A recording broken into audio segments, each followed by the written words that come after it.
नमस्कार, India report में आप सभी का स्वागत है।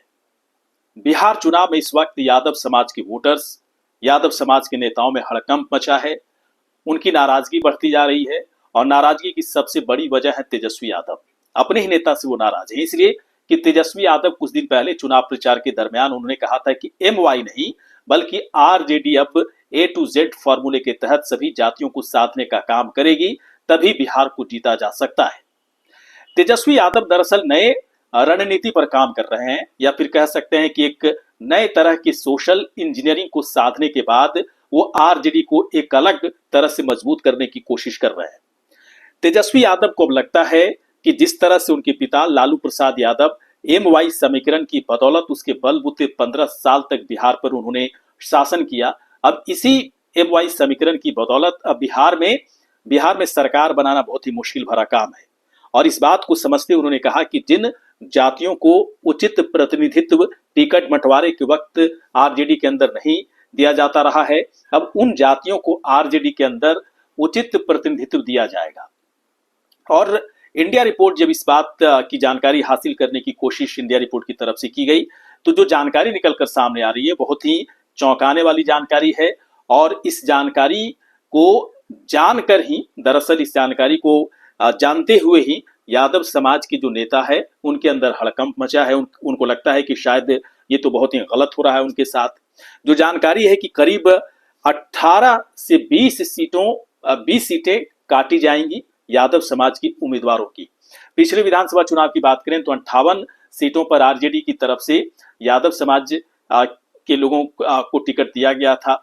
इसके बाद अगर राजपूत समाज की बात करें तो पिछले विधानसभा चुनाव में 8 सीटों पर उन्हें टिकट दिया गया था, लेकिन इस बार उसे बढ़ाकर 10 किया जा रहा है। भूमियार समाज, जिसे कि पिछले विधानसभा चुनाव में मात्र 1 का टिकट दिया गया था RJD की तरफ से, इस बार 12 टिकट देने का पूरी तरह से प्लान RJD की तरफ से किया जा रहा है।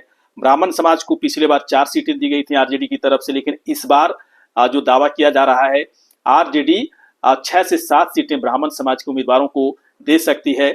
और साथ ही साथ कुशवाहा समाज को भी साधने का बड़ा काम RJD की तरफ से किया जा रहा है और तकरीबन दोगुने से अधिक सीटें देने का प्लान इस बार RJD कर रही है कुशवाहा समाज के उम्मीदवारों को, और तकरीबन 13 से 14 या 12 से 14 सीटें दी जा सकती हैं।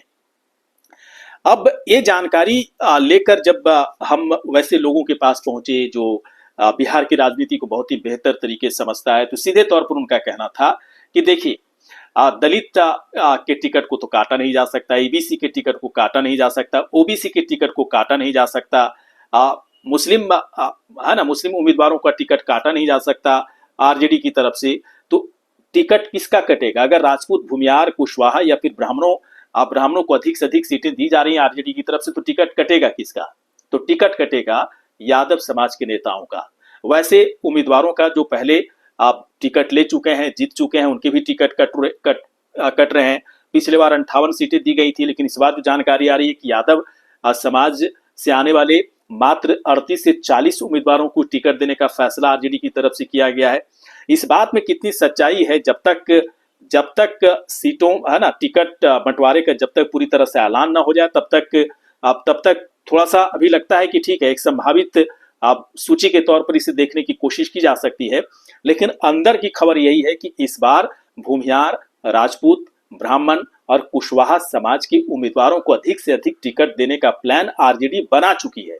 और इसी बात को लेकर यादव समाज के जो नेता हैं नाराज हैं, यादव समाज के वोटर्स भी इस बात को लेकर नाराज हैं कि वैसे तमाम नेता जिनकी राजनीति ही पूरी तरह से RJD के अंदर रही, राजपूत भूमियार के खिलाफ, ब्राह्मणों के खिलाफ उनकी राजनीति रही, अब राजपूत भूमियार ब्राह्मणों को टिकट अधिक दिया जा रहा है, यादव का टिकट काटा जा रहा है, इस बात को लेकर उनके अंदर नाराजगी है। एक बात की चेतावनी भी उनकी तरफ से दी गई कि अगर भूमियार या फिर राजपूत या फिर ब्राह्मण समाज से अगर उम्मीदवार खड़े भी कर दिए जाएंगे RJD की तरफ से, तो वोटर्स जो इस समाज के हैं वो उन्हें वोट नहीं देंगे। वैसे इस तर्क में बहुत ज्यादा वजन इसलिए नहीं है कि पहले टिकट नहीं दिया जाता था, इसलिए वोटर भी जो थे इस समाज के वो वोट नहीं करते थे, लेकिन इस बार टिकट ज्यादा दिया जा रहा है, तो हो सकता है कि वोटर्स का भी मन बदले और वो वोट करना शुरू कर दें। तो एक तरह से तेजस्वी यादव की तरफ से कोशिश की गई है कि जो टैग है MY का, जो टैग है मुस्लिम यादव की पार्टी का, जो टैग है आरजेडी के साथ जुड़ा हुआ, इस टैग से वो हटना चाहते हैं। उन्हें पता है कि अब MY समीकरण से बिहार को जीतना संभव नहीं है। अब हर जातियों को उचित प्रतिनिधित्व देना ही होगा। खासतौर पर राजपूत, भूमियार, ब्राह्मण, कुशवाहा समाज के लोगों को ज्यादा से ज्यादा उचित तरीके से जब टिकट का वितरण किया जाएगा तो उन्हें उम्मीदवार बनाए जाना चाहिए।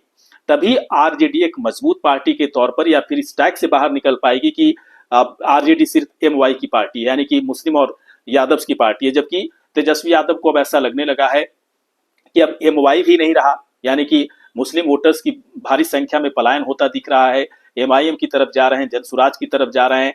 और अगर इसकी संख्या ज्यादा से ज्यादा अगर हुई, पलायन करने की संख्या मुस्लिम वोटर्स की ज्यादा हुई, तो आरजेडी सिर्फ यादव समाज की पार्टी बनकर रह जाएगी। और ये सभी को पता है, जानकार कहते हैं सभी को पता है कि सिर्फ यादव के बलबूते आरजेडी कभी भी बिहार में अपनी सरकार नहीं बना सकते, और इस बात को तेजस्वी यादव समझ गए हैं। इसीलिए एक विजनरी नेता के तौर पर वो आगे की सोच रहे हैं। हो सकता है 2025 में वो जो प्रयोग करना चाह रहे हैं इसमें उन्हें कामयाबी मिल जाए। अगर एक कामयाबी मिल जाती है तो ये जो तमाम नाराजगी है यादव वोटर्स की तरफ से या नेताओं की तरफ से, इस नाराजगी पर विराम लगेगा और पार्टी का जो स्पेक्ट्रम है, पार्टी का जो एक तरह से इसकी जो छवि है वो और बेहतरीन तरीके से इसकी छवि और बढ़ेगी। छवि इस तरह की बनेगी कि आरजेडी अब एक ऐसी पार्टी रह गई है जहां पर सभी जाति धर्म के लोगों को उचित प्रतिनिधित्व सिर्फ वोट लेने के लिए नहीं बल्कि टिकट बंटवारे के वक्त भी इस पार्टी की तरफ से उचित है ना, टिकट वितरण के समय सभी को महत्व दिया जाता है। और इसी बात को लेकर, लेकिन सबसे जो बड़ी बात है कि जब इस तरह का जब ऐलान किया गया था तेजस्वी यादव की तरफ से, तो उसका फर्क भी अब टिकट बंटवारे पर दिखेगा। किस तरह से टिकट का बंटवारा किया जाएगा अभी फिलहाल इसका इंतजार करना होगा, सूची को देखना होगा। लेकिन एक बात तय है कि कई सिटिंग विधायक जो कि यादव समाज से आते हैं आज परेशान दिख रहे हैं, बदहवासी में घूम रहे हैं और सीधे तौर पर कह भी रहे हैं कि ऐसा लग रहा है कि उनका टिकट कट चुका है। और कई सीटों के बारे में जानकारी भी लोगों को मिल चुकी है कि वहां सिर्फ सिटिंग विधायक को टिकट नहीं मिल रहा है जो कि यादव समाज से ही है। हो सकता है वहां पर किसी और जाति के उम्मीदवार को टिकट दिया जाए। और जो आंकड़े आ रहे हैं, इन आंकड़ों को देखकर ही ऐसा लग रहा है कि यादव उम्मीदवारों का टिकट काट करके राजपूत और भूमियार उम्मीदवारों को अधिक से अधिक टिकट देने का काम आरजेडी की तरफ से किया जा रहा है। इसका फायदा नुकसान कितना होगा फिलहाल तो कहना मुश्किल है, लेकिन तेजस्वी यादव आरजेडी को एक अलग तरह की पार्टी बनाने की मुहिम में लग चुके हैं। MY समीकरण से वो निकल करके भागना चाहते हैं और इसे एक ऐसी पार्टी बनाना चाह रहे हैं और उस फॉर्मूले के तहत इसे लाने की कोशिश कर रहे हैं जिस फॉर्मूले के तहत अखिलेश यादव ने 2024 लोकसभा चुनाव में एक बेहतरीन जीत उन्होंने दर्ज की थी, जब उन्होंने दलित, अगड़ी और अल्पसंख्यक समुदाय को साध करके, है ना, उसी समाज से अधिक लोगों को टिकट दिया गया। इसके बाद 37 सीटों पर उनकी जीत हुई थी लोकसभा के चुनाव में, बेहतरीन प्रदर्शन रहा था। इसी बात से प्रभावित होकर तेजस्वी यादव को भी लगता है कि सभी जातियों को महत्व देना होगा पार्टी के अंदर। सिर्फ यादव को महत्व देने से, मुस्लिम को महत्व देने से आरजेडी की जीत तो संभव नहीं हो पाएगी। इस बात को तेजस्वी यादव समझ गए हैं। इसलिए यादव समाज के जो नेता हैं उनकी नाराजगी से उन्हें कोई फर्क नहीं पड़ रहा है और वोटर्स भले ही अगर नाराज हो जाए तो थोड़ा सा फर्क पड़ेगा, लेकिन अभी भी यादव समाज की जो वोटर्स हैं वो आरजेडी के साथ जुड़े ही रहेंगे चाहे उनकी नाराजगी कितनी हो। लेकिन एक बात तय है कि तेजस्वी यादव की इस फैसले के बाद यादव समाज के नेताओं में हड़कंप मचनी लाजमी है। और हड़कंप इसलिए मच रहा है क्योंकि उन्हें ऐसा लगता है कि कहीं उनका टिकट ना कट जाए। 18 से 20 सीटें कम अगर हो रही हैं तो यादव समाज के उम्मीदवारों का ही टिकट कटना तय माना जा रहा है। आपको क्या लगता है कि तेजस्वी यादव की तरफ से जो फैसला लिया जा रहा है या फिर टिकट बंटवारे में अगर इस तरह से सभी जातियों को उचित प्रतिनिधित्व देने की जो बात उनकी तरफ से की जा रही है, भूमिहार, राजपूत, ब्राह्मणों को अधिक टिकट देने का जो काम उनकी तरफ से किया जाएगा, इसे आप आरजेडी के लिए कितना फायदेमंद आप देखते हैं या फिर एक बड़ा नुकसान आरजेडी को हो सकता है? आपके ज़हन में अगर इस सवाल का कोई जवाब हो तो तुरंत आप हमें कमेंट बॉक्स पर जाकर अपनी राय रख सकते हैं। ये वीडियो आपको कैसा लगा, अच्छा लगा हो तो तुरंत आप हमें सब्सक्राइब करें, लाइक करें, साथ ही साथ शेयर करें, कमेंट करें। नमस्कार।